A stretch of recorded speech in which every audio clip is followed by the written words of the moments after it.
What's up, everybody? Welcome to another episode of Why We Love PlayStation VR. Sitting all the way across the state from me this week and every week, he's the king of all VR kings, the Super King himself. It's Jeremy King. Hey, you're always so good at that, and I'm always so like just put the brakes on and slowly introduce somebody that I think way down in Colorado. Joe Monahan, are you in Colorado? I'm actually in California this week. I'm in Guy-Son country. Wow, nice. So what's up? Everybody from California. What's up, Guy-Son? Shout out, Guy-Son, fist bump. Fist bump. If you're curious about Joe Monahan here, also known as Roadie the Gamecat, also known as one of our loyalist moderators on the face of the planet, which we are so thankful for every single day, man. You make our lives so much easier all the time. If you're curious about Joe, make sure you head on over to patreon.com/withoutparole games and hook us up with $1 or more every month. And that way you can get a little bit of a little extra inside look. And every week on Why We Love PlayStation VR, we dip into the PSVR archive, we pull out a game at random, we dust the ball off it, we play the crap out of it, see if it's been given a love by developers, any updates, any DLC, then we let you know, the loyal Game Cats, if it's worth your time. That being said, Joe, what games did we decide to play this week? This week we played the Exorcist Legion VR. Dude. The Exorcist Legion VR version 1.07 by Wolf & Wood Interactive. Developers have also Chair in the Room, Greenwater, Hotel R&R. Chapter 1 of this 5-part series released on June 19th, 2018 for just $7. And then eventually you'll be able to get all 5 packs for $30. What kind of game is the Exorcist Legion VR? I would call it a point-and-click adventure. It's definitely horror, obviously, The Exorcist. But basic point-and-click adventure. Pretty simple puzzles. You know, some people might call it a walk-in sim, but... Got a little of that in there. It's tough, man, because this and I think Paranormal Activity sort of go in the same genre, but I'm not really sure what genre that is. It feels like you just kind of dick around a little bit until the game decides to really start scaring you, and then you move on. So Yeah. It's definitely like one of those type of games where there is elements involved, but there's some experiences like trigger points where you get to a certain point and then the next portion of the puzzle will unfold or be obvious to you what you're supposed to do next. Yeah, it's definitely pretty linear. Yeah. Now, Joe, you mentioned it's definitely a horror game. How scary is this horror game? Okay, I would. There's very few jump scares, but psychologically, man, it's creepy as hell. The audio, which I kind of had a problem with, is overdriven in a lot of places. There's a lot of crackling. I don't know. I don't think it was my headset because everything else seems normal. But like you can tell, even when the Exorcist logo pops up, you can just hear it crackling in your headset. Yeah.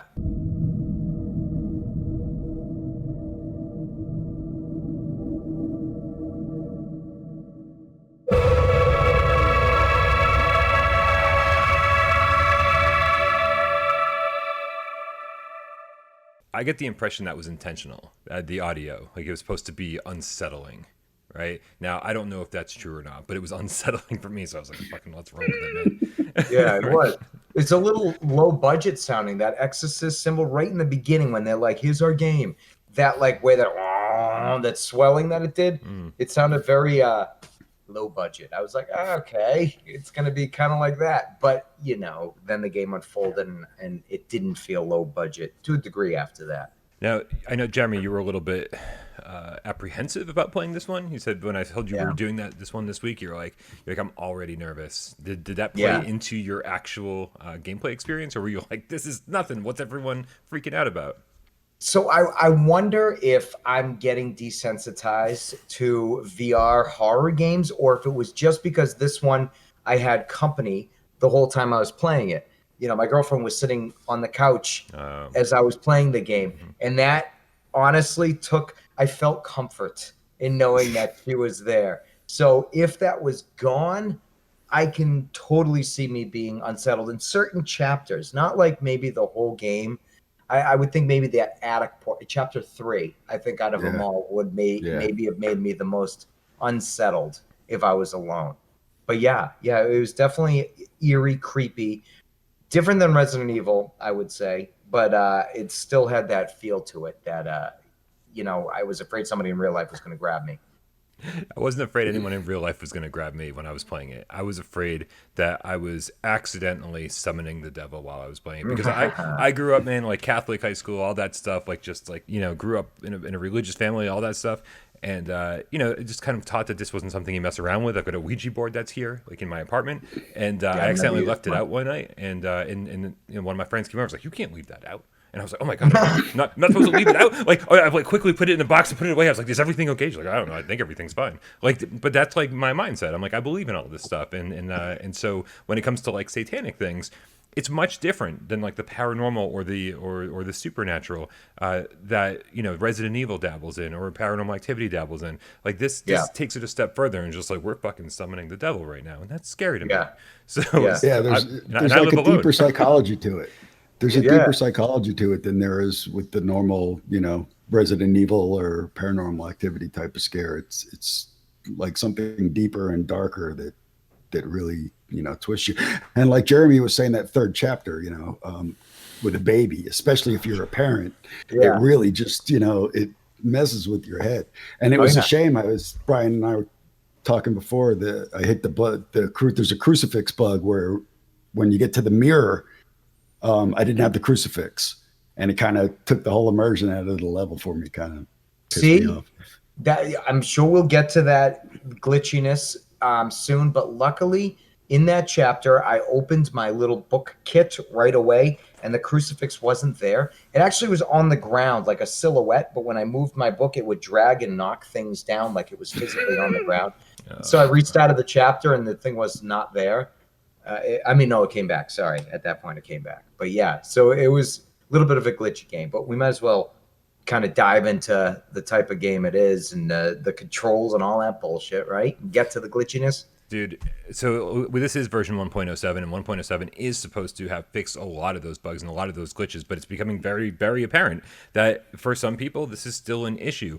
I was so excited to get back to this. We replay games for all sorts of different reasons, but this one was sort of like comfort food for me. Like I wanted to play something that I was just super interested in going back and playing again.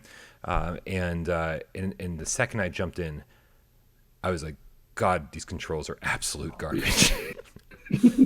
Yeah, I'm glad it wasn't just me. Yeah. Nope. Yeah. I mean, when the first thing you do is like, how do I walk forward?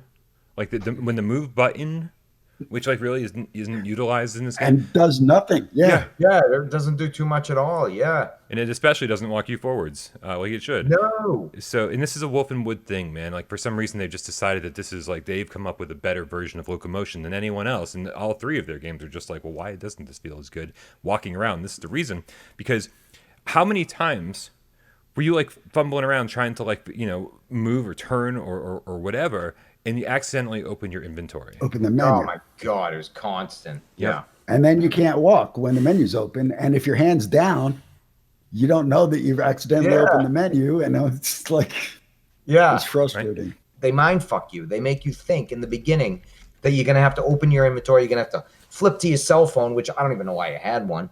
Flip to the notepad, which I didn't even utilize once, and then flip to the holy book thing with your kit, which I mean I use constantly, and I felt pretty awesome. You know what I mean with this kit, and how you'd utilize it, but. I don't know. What did you guys think? Did you think that it seemed more like window dressing than it actually did have functionality in the game? You know what I mean? Like that to have this inventory and the items in it. I just felt like it all unfolded how it should, and they might as well just made the item appear in your hand because it was so seldom that these items were utilized to solve a puzzle. That it was just more obvious what you had to do, if that makes sense. Yeah, and the amount of steps you had to do to get an item, you had to open the inventory, pull a trigger to open the book, grab the item, pull the trigger to close the book, press the button again to close the inventory, and then you could move. It's like a 5-step move to get your stupid little spray thing. Right. Yeah. Right. However, when you had the items and you were fighting the demons, it was epic. Yeah. Right? Yeah.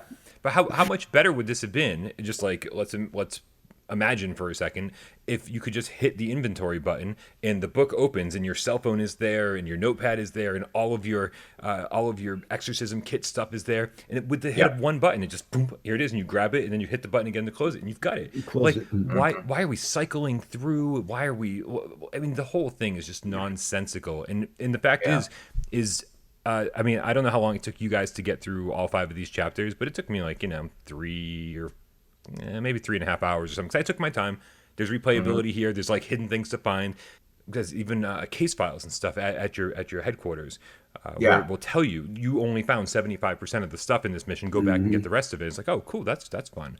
But yeah, like 3.5 hours or so. I still haven't found everything. And by the end of that 3.5 hours, I was still opening my inventory when I meant to duck or when I meant to do other things. Like, it never clicked for me. Like, Did you guys eventually acclimate to it? Nope. No. Nope. Okay, it's not just me. That's good. Like Iron Man, the controls were, I found really uncomfortable. But eventually, after a couple of rounds, it became second nature. It never did with this game. Yeah, I agree with you. It was so awkward the whole way through. Crouching, open the inventory, closing the inventory, dropping your crucifix. Like it all just happened constantly. I was the most clumsy exorcist ever. Yeah, right. Somebody watching from an outside perspective, this wouldn't be a horror game; it'd be a comedy, right? Like, what is this guy doing? Like, who hired the drunk exorcist? Right? It's like a Leslie Nielsen. Well, he did one of those. He did like that Dracula one. That's right. Oh, I forgot about that. Dead and Loving It. That's right. And that's the movie reference of the week. There it is. We got out of the way. Out of the way. All right. Well, we got a lot of negative stuff out of the way too. So obviously the controls were a big stumbling block for this game. What did you guys think about the overall presentation, the sights, the sounds? So I'm in California, so I only have my OG, but it looked incredible. Just a really gorgeous game. The first level in the church, man. It's just the lighting, the sounds, it just sucks you right in. And then you're finding little bits and pieces of stuff that you're going to use later. And in spite of the horrifying controls and the amount of bugs that I ran into, because the first time I played through it years back, or 2 years or whatever it was when it came out, I ran into a bug in the padded rooms maze where I could never get out of there. And then eventually they patched it and I got through. And I still still think the game's great. I think of all the crap. I think PSVR gamers are overwhelmingly forgiving about certain things. I think we were so happy for years just getting anything that we were like, no, just it's fine. Just keep the games coming. We don't mind if they were a little buggy. Besides the game-breaking bug, once it's active, I can continue. It was great. Yeah, right. Besides the fact that I couldn't play it. Yeah.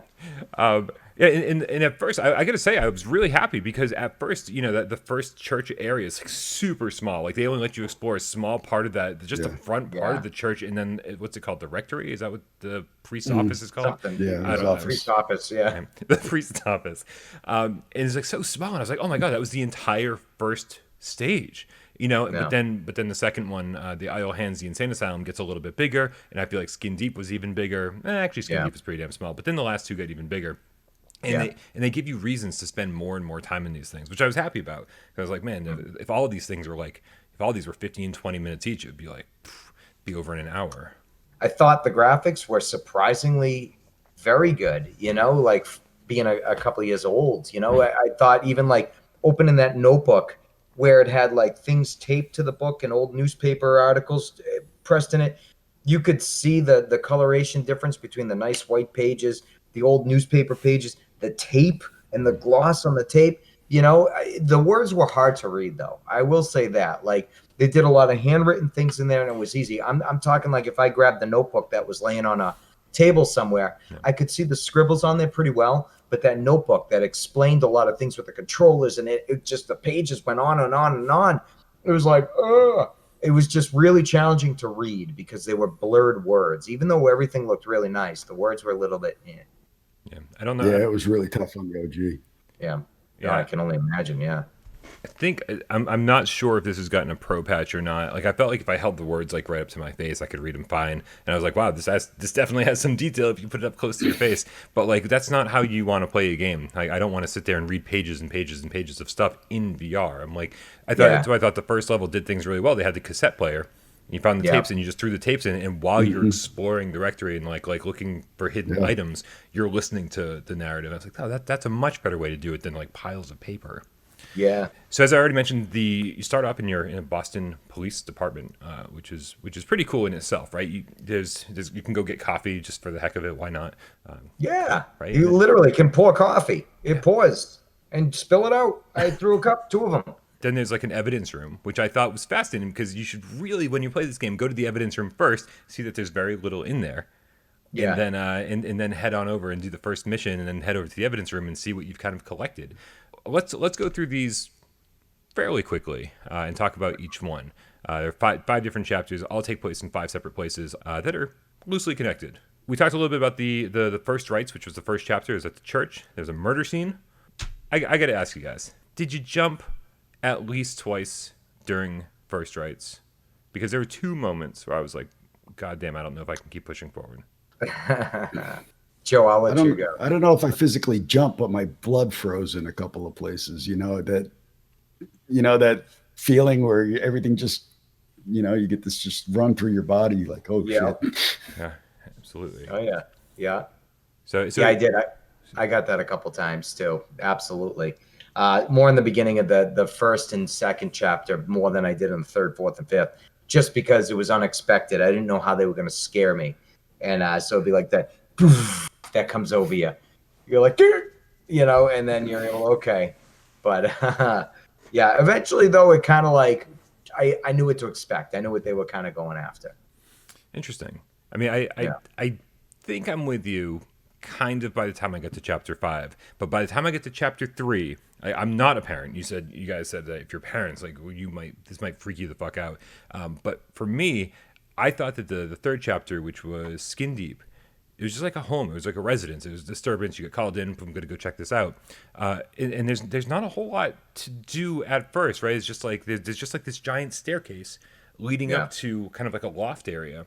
And it took me so long to climb those stairs because there's something about it just being in a familiar place, like a comforting place that I'm familiar with. Like I don't go to church anymore. I don't end up in insane asylums very often. But this, when you're in a house, it's like, oh, there's like pictures on the wall and there's stuff going on. It's like there was something about that immediately that just like made me unsettled. And and of course, everything that's happening, there's always like these voices or like demonic voices or whispers in your ear, and just that one without the kid, without the child involved, was still by far the one that scared me the most. That was the pinnacle of the series for me. Yeah. The voices over the baby monitor, when you walk in the front door, there's a baby monitor there, and you can kind of hear the voices coming through it. And then there's a bill on the table for light bulbs. Did you see that? Yeah. Because the power kept burst, like the bulbs kept exploding in the room. Oh, that's brilliant! I didn't realize that.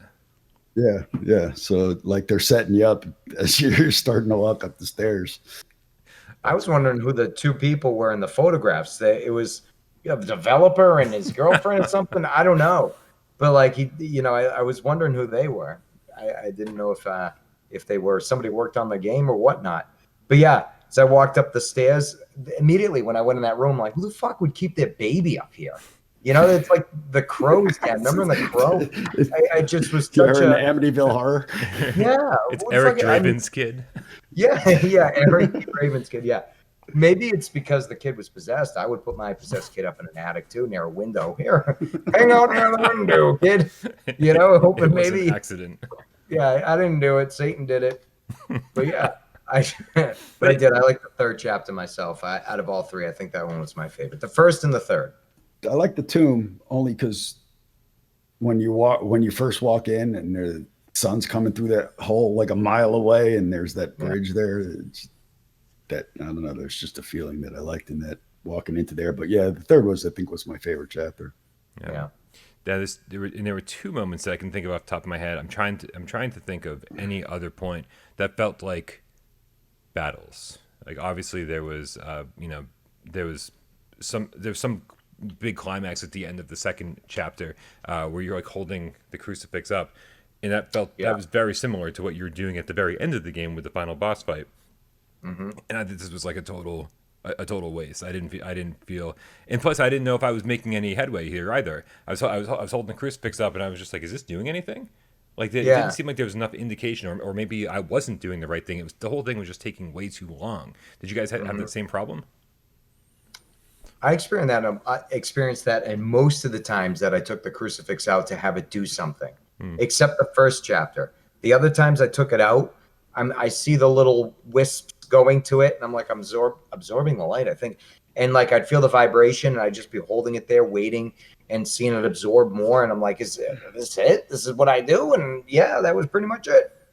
So that was like as much of as a battle goes. The snakes, like aiming around was a teeny bit of a battle. But yeah, it's pretty battle friendly, I would say, if anything. Battle light. Satan's not much of a fighter, apparently.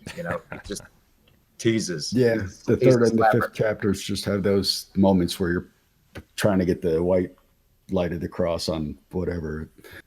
And yeah, I mean, it said in the little book, it said to move the cross around till you felt the vibration change or something, and you were supposed to get it at the right angle to start collecting the light. But I think if you just stood there long enough, it would eventually light up. Yeah. I always wonder why the priests used to like aim things in my face like that. Like, get away. Never know. Yeah, I'm not allowed back. And I did the fourth chapter. Sorry, go ahead. No, please. I was about to move on. Oh, okay. The fourth chapter, pandemic. So it had a little bit of different meaning this time. Yeah. Right. Yeah. All right, you guys. I'm sure we still have a little bit more to say about this game, but we can probably include that in our rating. So I think it's time that we rate this sucker. Jeremy, what's our rating scale this week? 1, you got to race out, get this thing right now, stop, hit pause, download it, and then play it, and then come back, maybe finish this video later. 2, just wait, finish the video. You can download this game when there's a sale. Might be a few weeks from now. Actually, it's right now. Well, when this goes up, the sale, I think, is still happening. It will. So get it on sale. And then 3, don't even bother. Don't even bother waiting for a sale to be over. Just fucking, if you hate it enough, you could buy it and support Satan if you want to do that, I guess, because the developers, I think, give the money right to Satan's den. Isn't that the rumor? No? I don't know if that's something we want to perpetuate. I don't. No. Yeah. And 3. I don't know. They do have Hotel R&R. You made a deal with the devil right at the beginning of the game. This is true. They tend to be pretty dark, and I like that quite a bit. Joe, what would you rate this game? I'd go a solid 2.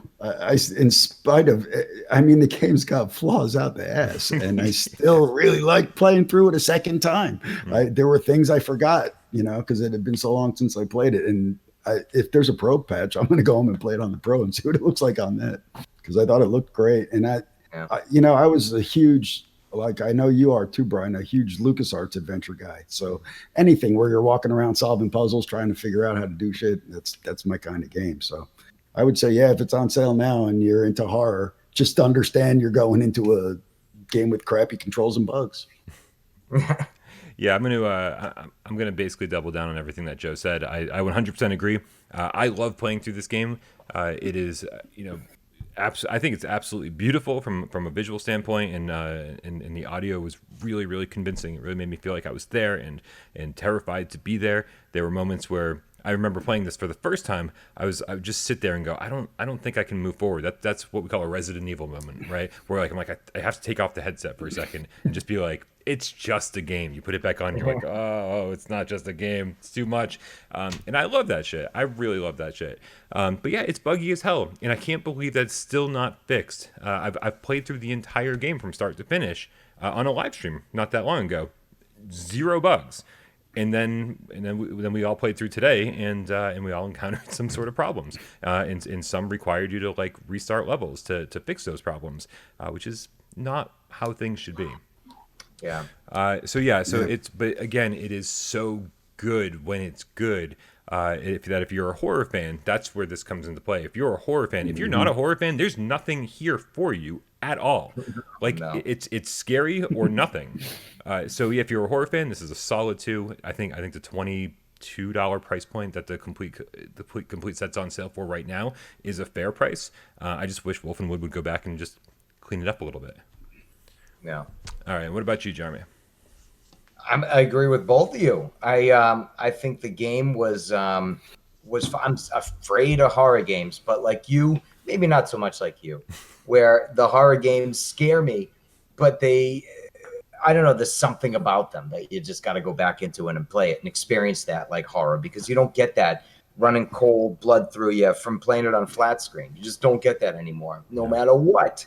Even movies don't even really do that. But you play these VR games, and they can make you feel like, oh, and it's great. It's like you're inexperienced in that department all over again, instead of having years of horror experience behind your belt, and you're like, this isn't scary.